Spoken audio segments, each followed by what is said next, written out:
Hello everyone. नई साल की नई शुरुआत हमारी पुरानी संस्कृति के साथ।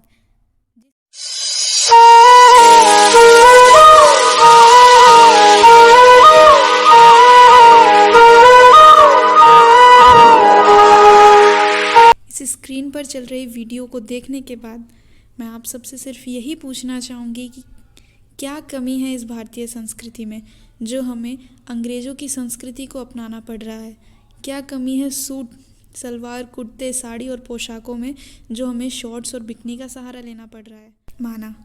माना मैंने कि लाज आँखों में होती है, पर शरीर पर कुछ इंच कपड़ों का होना भी तो ज़रूरी है।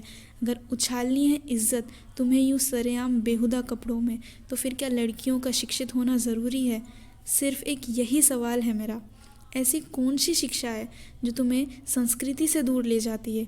अरे पहनावा ही तो है हमारा जो हमें हमारी संस्कृति की याद दिलाती है। शिक्षा हमें शिक्षित बनाती है, शिक्षा हमें संस्कृति से मिलाती है।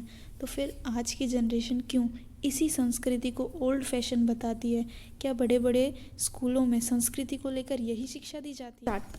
अगर छोटे कपड़ों पर आज मेरा यूँ सवाल उठाना मेरी छोटी सोच को दिखाता है तो मेरी छोटी सोच ही सही, लेकिन आने वाले 4-5 साल बाद जब मम्मी और 3 साल की बेटी की फ्रॉक में कोई अंतर ना दिखे, तब एक बार इस बात पर दोबारा सोचना ज़रूर। आजकल का ट्रेंड जिसमें लड़कियां यूँ वीडियो वायरल करने के लिए किसी भी हद तक जा रही हैं, उसी ट्रेंड में जब आपकी छोटी सी बेटी आपकी ही इंस्टा रील्स पर ये कहती नज़र आएगी कि आज मम्मा ने मेरी फ़्रॉक पहनकर वीडियो बनाई है, तब शायद आपको यही सोच सही लगे कि माँ और बेटी में अंतर होता है। हाँ, मैं भी तो यही कहना चाह रही हूँ कि हमारे पूरे विश्व में संस्कृति सभ्यता की माँ हमारी भारत की संस्कृति है, तो भारत की संस्कृति को एक माँ के कपड़ों की तरह रहने दो और अंग्रेज़ों की संस्कृति को हमारी बेटियों की फ्रॉक तक ही रहने दो। भारत के अलग अलग पहनावे ने ही हमारी संस्कृति को ज़िंदा रखा है, क्योंकि दूसरे देश से आए हुए लोग भी हमारी भारतीय संस्कृति को ही पसंद करते हैं। और आज हमारे देश के लोग छोटे कपड़े पहनकर ही वीआईपी बनते हैं, क्योंकि शायद वो खुद को भारतीय कहने से डरते हैं।